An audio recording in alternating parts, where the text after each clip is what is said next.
As a mischievous German Shepherd, I've had my fair share of adventures, but none quite like the Halloween escapade I embarked on last night. Picture this: the moon hanging high in the starry night sky, a gentle breeze rustling the leaves, and the tantalizing scent of Halloween candy and deer poo in the air. It was a night too good to resist, and I was determined to take myself trick-or-treating, but the rest of my pack stayed home like the party poopers they are. My humans dressed as cave people for Halloween, lol, like that was hard to do. They were gathered around the front door preparing to hand out candy to the neighborhood glue-eating heathens, and they had no idea what my shepherd brain was up to, just the way I like it, and this was my moment. I was as ready as a pampered pug at Panda Express.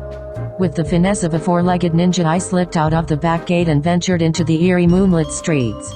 I had transformed myself into a makeshift ghost, with a bedsheet that I'd found folded on the dryer that I'm certain my beautiful mom washed just for me, and I held it together with a chewed-up stick. I was convinced I looked the part, and I was on a quest for Halloween goodies. I just wish I had thumbs so I could send my super hot boyfriend Moosey a selfie. My first stop was Crazy Karen's house. She hates everything, but she's renowned for her over-the-top Halloween decorations. Her front yard resembled a spooky graveyard, filled with more inflatable creatures and ghouls than you could shake a stick at. The temptation was irresistible, and I just couldn't resist leaving my own mark on her perfectly manicured lawn.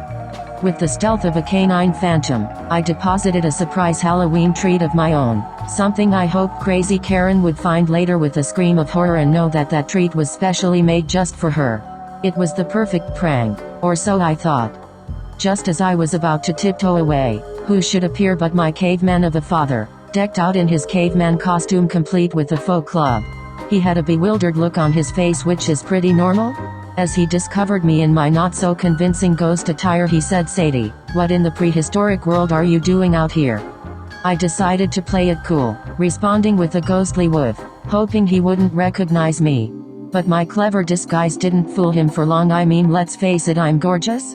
He followed my gaze and noticed Crazy Karen's horrified expression as she discovered my gift. With a mix of embarrassment and amusement, my father led me back home, the bedsheet ghost costume trailing behind me like a specter of shame. He gave me a stern lecture about other people's property and some other stupid stuff I don't remember, because of course I tuned him out. Because I know my rights and I'll do as I plead in shepherd-controlled territory. But as he tucked me into my cozy bed that night, he couldn't help but chuckle. "Sadie," he said, "you're one ghostly trickster, leaving your mark on Crazy Karen's yard." I couldn't agree more, and I secretly reveled in the thought that Crazy Karen's Halloween stories would now include a mischievous ghost dog who left her a treat to remember. She'll probably have a wanted poster up at the pound. However, the night was not over, and my Halloween adventure was far from complete. The temptation to explore further got the best of me, so I opened the back door and took myself for another little walk, and found myself wandering into Crazy Karen's house. I knocked over some stupid display of spooky decorations, creating a symphony of crashes and shatters that sent my heart racing. Because I just knew Karen would make a shepherd's pie out of me.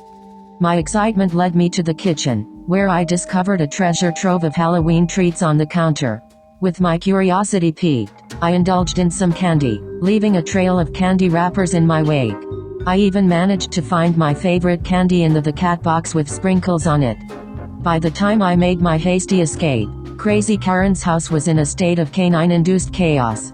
The night was nothing short of a Halloween disaster, and I couldn't resist leaving one last souvenir in her yard, just for good measure. It was as if I was on a mission to make Halloween unforgettable. For better or for worse, it's the least I could do. And so, my Halloween escapade continued with chaos and hilarity. As the tale of Sadie, the daring German Shepherd, unraveled, my mission to leave my mark on Crazy Karen's house, with my caveman father's laughter echoing in my ears and Crazy Karen's Halloween stories forever graced by the presence of a mischievous ghost dog who left her a treat to remember. Halloween, it seems, brings out the trickster in all of us, even us four-legged ones. Sadie out.